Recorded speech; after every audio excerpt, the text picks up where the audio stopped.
The 29th of September, 1833. The royal palace of Madrid falls silent not with reverence, but with dread. Behind velvet curtains, Spain's most powerful man lies dying, not from wounds of war nor the toll of age, but from a disease so vile that his body reeks of rot before death even claims him. Ferdinand VII, King of Spain. A man who once ruled with the iron fist of Catholic morality is now reduced to a grotesque shell, his flesh eaten by syphilis, his mind unraveling, his court avoiding him like the plague. No prayers, no mourners, just the stench of decay and a legacy soaked in scandal. But how did this monarch, born into power and privilege, become one of the most perverse and hated kings in European history? What twisted secrets hid behind the silks of his royal bed? And how did his obsessions destroy not just his soul, but an entire empire? Tonight, we pull back the curtain on a reign of cruelty, corruption, and carnal hunger. This is not just the story of a king. It's the downfall of a predator wearing a crown. Ferdinand VII was born on the 14th of October, 1784, into a world draped in velvet and vice. As the son of King Charles IV and Queen Maria Louisa of Parma, he entered a royal court more infamous for scandal than for statesmanship. From the moment he could walk its marble halls, Ferdinand was surrounded not by honor or duty but by whispers of betrayal, lust, and corruption. His mother, Queen Maria Louisa, wielded more influence than his father not through politics but through her lovers. Chief among them was Manuel Godoy, the Queen's powerful favorite who effectively ruled Spain from behind the throne. Godoy's grip over the royal household blurred the lines between public office and private indulgence. This was the environment that shaped young Ferdinand, a palace where moral decay was dressed in silk, where titles were traded like favors, and where the future king learned early that power wasn't earned, it was manipulated. From a disturbingly young age, Ferdinand VII revealed a darkness festering beneath his royal title. By the age of 10, he was already infamous within the palace for his cruelty, not just toward animals, but toward the very servants tasked with his care. He reportedly took pleasure in torturing cats and forcing palace staff into humiliating, degrading acts solely for his amusement. Those who tried to intervene, his tutors and guardians, quickly learned the price of resistance. Any attempt to correct the young prince's behavior was met with swift punishment, dismissal, exile, or demotion. The boy who should have been groomed for leadership was instead shielded from accountability and allowed to nurture his worst instincts. While other children of nobility studied virtue and diplomacy, Ferdinand honed manipulation, sadism, and entitlement. Behind the grandeur of royal portraits lay the makings of a tyrantone, whose reign of terror began not on the throne, but in the nursery. Ferdinand's education was nothing short of a royal disaster. While other European princes were trained in diplomacy, philosophy, and the arts, he rejected every opportunity for intellectual growth. He scorned books, despised art, and displayed a shocking ignorance of politics and governance. He had no interest in statecraft or public duty, only in feeding his basest impulses. Among his most disturbing obsessions was a perverse fixation on the private lives of those around him.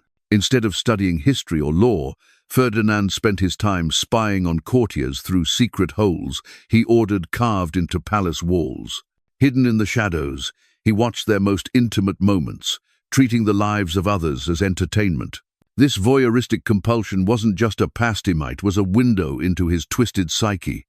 It revealed a young man uninterested in ruling a kingdom, but deeply fascinated by control, humiliation, and the secret indulgence of forbidden desires. In 1802, at just 18 years old, Ferdinand entered into an arranged marriage with his cousin, Maria Antonia of Noblesse Union, meant to civilize him and strengthen dynastic ties. But instead of bringing stability, the marriage plunged the young princess into a nightmare. Behind closed doors, Ferdinand subjected her to humiliating and degrading sexual acts that left her emotionally shattered. Maria Antonia, an educated and deeply religious woman, withdrew from public life, and lived in near-total isolation, seeking refuge from a husband whose behavior grew more twisted by the day. Her physical and emotional health rapidly declined, and by the age of 21, she was dead. Official reports cited tuberculosis, but court whispers told another story: poison, despair, or perhaps both. Many believed she died not from illness, but from heartbreak and psychological torment. Ferdinand, unmoved, greeted her death with indifference, reportedly remarking that he was now free to pursue more interesting pleasures. As Ferdinand grew more confident in his power, his depravity took on a darker, more calculated form. No longer content with voyeurism or abuse, he began to actively exploit his royal authority to coerce women at court. His targets were often noble women, especially those already married, whom he viewed not only as objects of desire, but as instruments for humiliating their husbands. Ferdinand used blackmail as a weapon. He threatened to destroy reputations, ruin families, or strip titles unless the women submitted to his demands. For many, resistance meant social and political exile. For others, silence was the only way to protect their loved ones. He derived particular satisfaction from seducing married women, treating each conquest as a demonstration of absolute power. The court became a stage for his perversions, where fear and silence replaced dignity and consent. In Ferdinand's world, being king meant no boundary sand, no accountability. In 1808, as Napoleon's armies invaded Spain and the country teetered on the edge of collapse, Ferdinand revealed his true character not as a leader but as a coward. Rather than rallying his people or organizing resistance, he secretly negotiated with the French, desperate to preserve his own power at any cost. When summoned to Bayonne, he groveled before Napoleon, offering loyalty and concessions in exchange for personal security. Napoleon, accustomed to dealing with submissive monarchs, was nonetheless disgusted. He famously described Ferdinand as the most contemptible king he had ever met. Instead of returning to liberate Spain, Ferdinand lived in luxurious exile at the Château de Valençay, indulging in endless pleasures while his country bled. Far from a patriot, Ferdinand used Spain's suffering as a bargaining chip. While revolution burned across the nation, the so-called king chose silk sheets, French wine, and brothels over bravery, honor, or sacrifice. When he returned to Spain in 1814, the nation hoped for renewal.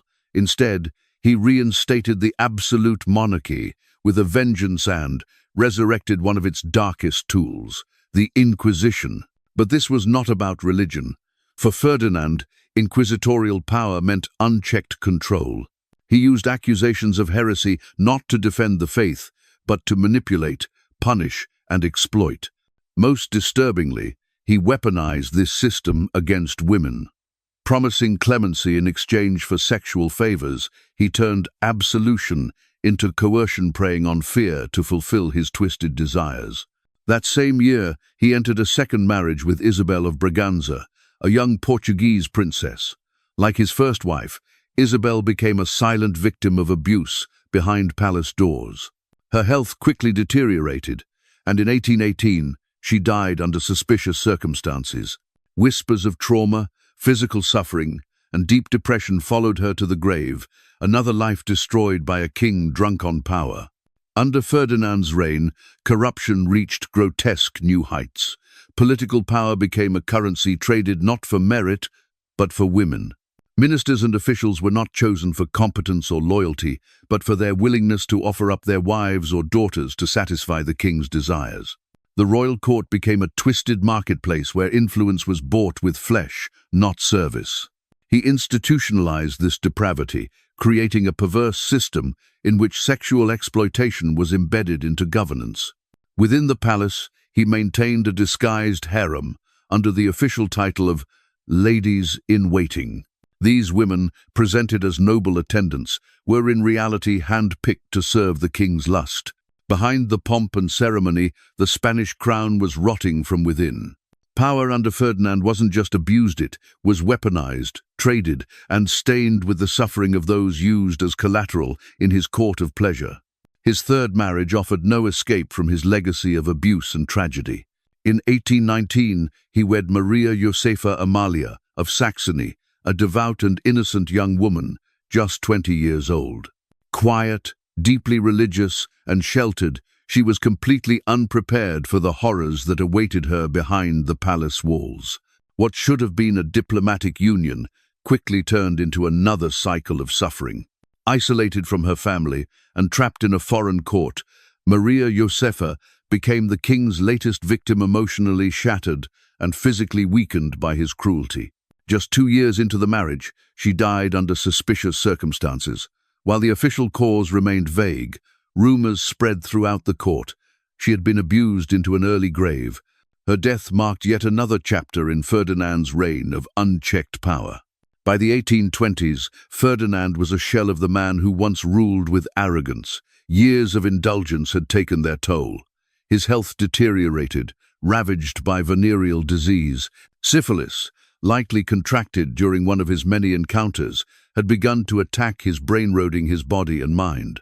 In a final, desperate attempt to secure an heir, he married once again in 1829. His fourth wife, Maria Cristina of the Two Sicilies, was only 23 years old.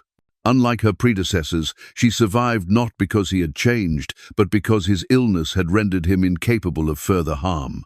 By then, Ferdinand had become a grotesque figure, physically deformed, mentally unstable, and barely coherent. The once feared monarch was now a pathetic spectacle, rotting from within. Ferdinand VII died on the 29th of September, 1833, not as a revered ruler, but as a man consumed by his own vices. Abandoned by his courtiers, avoided even by his doctors, he spent his final days in solitary decay. His body was covered in ulcers, and the stench from his bed drove people away. There were no tears, no eulogies. His only legitimate child, Isabel II, inherited a broken, humiliated kingdom.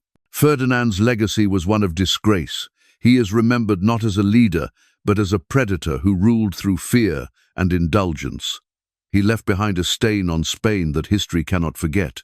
He stands as one of history's most chilling examples of how absolute power corrupts absolutely.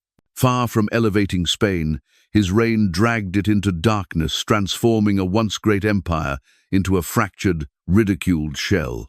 His obsession with control and cruelty scarred not just his victims, but the soul of a nation. Ferdinand VII didn't wear a crown. He wore a warning that when conscience is lost, power does not rule, it consumes.